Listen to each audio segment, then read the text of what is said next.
Tonton video ini sampai selesai agar Anda tidak gagal paham.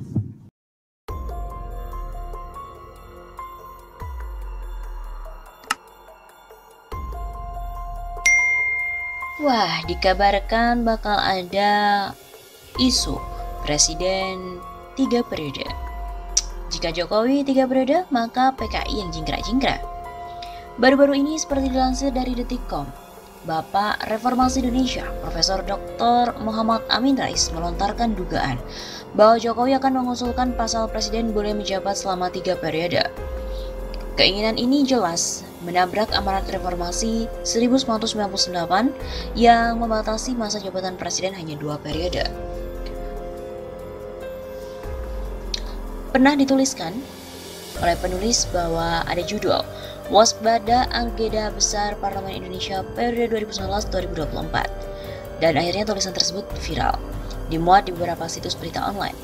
Tulisan tersebut dirilis pada 15 Juli 2019 atau sekitar 12 Zulqa'dah 1440 di Facebook.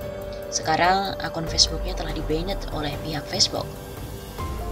Dalam tulisan tersebut, seorang penulis itu menjelaskan tentang adanya skenario dan juga target yang hendak dicapai di balik isu amandemen Undang-Undang Dasar 1945. Sebab Undang-Undang Dasar 1945 pasal 7 hasil amandemen tahun 1999 berbunyi, Presiden dan Wakil Presiden memegang jabatan selama 5 tahun, dan sesudahnya dapat dipilih kembali dalam jabatan yang sama hanya untuk 1 kali masa jabatan. Isu amandemen Undang-Undang Dasar 1945, khususnya pada pasal 7 tentang masa jabatan presiden yang semula hanya 2 periode, menjadi kemungkinan 3 periode atau lebih. Tulisan tentang jabatan presiden 3 periode atau lebih itu ditulis 2 tahun lalu, ternyata bukanlah isu belaka. Sekedar mewanti-wanti untuk mewaspadai permainan Partai Komunis Indonesia. Dia juga paham Cina komunis melalui antek-anteknya dalam negeri ini. Bila lengah, maka amandemen Undang-Undang Dasar 1945, khususnya pada pasal 7 kemungkinan akan berhasil. PKI dan antek-antek komunis pun akan tepuk tangan dan berjingkrak-jingkrak merayakan kemenangan agenda mereka semua. Isu tentang rencana amandemen Undang-Undang Dasar 1945, khususnya pasal 7, nampaknya akan menjadi perbincangan hangat dan juga panas. Diprediksi akan timbul gejolak sosial yang meluas di masyarakat. Bagaimana mungkin saat ekonomi anjlok, angka kemiskinan bertambah, pengangguran pun bertambah, rakyat hidup susah, malah minta 3 periode. Yang bener aja. Isu Jokowi 3 periode ini menguat lagi pasca kisruhnya Partai Demokrat yang melakukan Kongres Luar Biasa atau KLB di Sibolangit, Deli Serdang, Sumatera Utara. Ditengarai KLB Partai Demokrat tersebut didukung oleh lingkaran istana. Banyak juga pihak yang menuding kisruh menimpa Partai Demokrat itu diduga sekarang ini diotaki oleh para jenderal merah.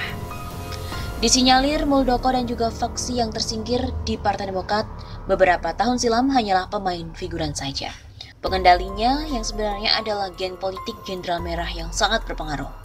Selain kisruh di Partai Demokrat, publik juga mensinyalir safari politik Ketua Umum Partai Golkar, Airlangga Hartarto, ke beberapa Ketua Umum Partai untuk membawa misi khusus. Tahun kemarin, Airlangga Hartarto juga melakukan hal yang sama. Misinya adalah RUU Omnibus Law Cipta Kerja atau Cilaka. Adakah safari Airlangga Hartarto tahun ini punya misi tertentu, khususnya yang terkait dengan isu Jokowi 3 periode? Rumornya Airlangga Hartarto dikenal dekat dengan link jenderal merah. Rakyat sekarang ini dalam posisi yang sulit, sementara DPR dan institusi negara lainnya nyaris lumpuh. Mereka dikendalikan oleh segelintir orang dalam geng politik jenderal merah. Wajar saja bila ada kekhawatiran skenario 3 periode, dan pelan-pelan mengarah partai tunggal. Mirip-miriplah sistem politik Cina komunis. Ngakunya sih nggak ada niatan untuk 3 periode, tapi pengamat memahami bahwa Jokowi dibaca dengan kebalikannya. Pernyataan Presiden Jokowi untuk mengaku tidak ada niatan menjabat selama 3 periode diragukan oleh banyak pihak. Salah satunya diragukan oleh salah satu aktivis Koalisi Aksi Menyelamatkan Indonesia, kami, Andrianto. Menurut Andrianto, pernyataan Jokowi ini harusnya dibaca secara terbalik. Pahami Jokowi yakni baca kebalikannya. Lagi pula kan oligarki yang mau Jokowi 3 periode, mereka nyaman sama Jokowi, ujar Andrianto kepada kantor berita politik RMOL pada hari Selasa 16 Maret. Mereka, menurut Andrianto, rencana 3 periode merupakan keinginan oligarki yang selama ini mengontrol dan menikmati rezim. Mereka puas dengan polisi yang ada, misalkan Undang-Undang Minerba dan Undang-Undang Omnibus Law. Bagi mereka, polisi saat ini membuat mereka semakin tajir dengan ongkos politik yang semakin mahal. Bahkan, kata Andrianto, oligarki tersebut yang merasa was-was ketika survei masih mengunggulkan Prabowo Subianto. Atas dasar itulah, analisa Andrianto, Prabowo tidak diinginkan selama belum ada figur kuat yang menandingi Prabowo. Keinginan periode ketiga itu nyata, buat mereka hanya Jokowi yang bisa tandingi. Belajar dari kasus Rusia, kaum oligarkinya berkuasa. Presiden yang tadinya cuma bisa 2 periode, namun diamandemen demi Putin terus berkuasa. Meskipun demikian, kata Andrianto, sosok Putin berbeda dengan Jokowi. Pemimpin Rusia itu di mata masyarakat sangat memuaskan karena kinerjanya dinikmati oleh masyarakat. Hal itu berbanding terbalik dengan keadaan di Indonesia yang dipimpin oleh Jokowi. Ini beda dengan kita yang selama 6 tahun terlihat dalam kontrol oligarkis. Memang skenario amandemen Undang-Undang Dasar ini untuk memuluskan 3 periode. Untuk bisa presiden 3 periode, maka harus mengamandemen Undang-Undang Dasar 1945. Untuk bisa mengamandemen Undang-Undang Dasar dibutuhkan sekurang-kurangnya persetujuan 474 anggota DPR. Parpol anggota DPR yang diprediksi akan mendukung amandemen adalah PDIP dengan 128 kursi. Kemudian Partai Golkar 85 kursi. Partai Nasdem 59 kursi, PKB 58 kursi, PAN 44 kursi, P3 19 kursi. Total 393 kursi kurang 81 kursi. Karena yang pasti menolak adalah PKS dengan 50 kursi.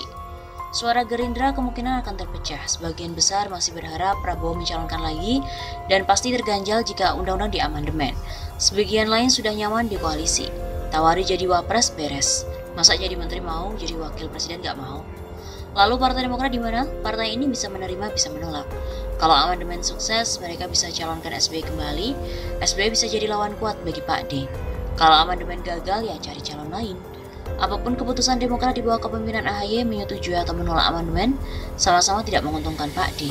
Jadi bagaimana caranya supaya Partai Demokrat mendukung amandemen, tapi mereka sekaligus mendukung Pak D? Ya ganti pemimpinnya, kudeta, ganti dengan orang dalam. Tapi karena sepertinya kudeta bakalan gagal, skenario amandemen Undang-Undang Dasar kemungkinan besar dalam waktu dekat tidak terjadi. Karena peluang amandemen sangat kecil dan hampir mustahil, awalnya saat ini bilang saja tidak berminat untuk 3 periode. Entah besok kalau rakyat yang mendaki. Masih ada 3,5 tahun buat muter otak dan atur strategi sambil lobby-lobby. Ini cuma perkiraan, masa gini doang gak boleh?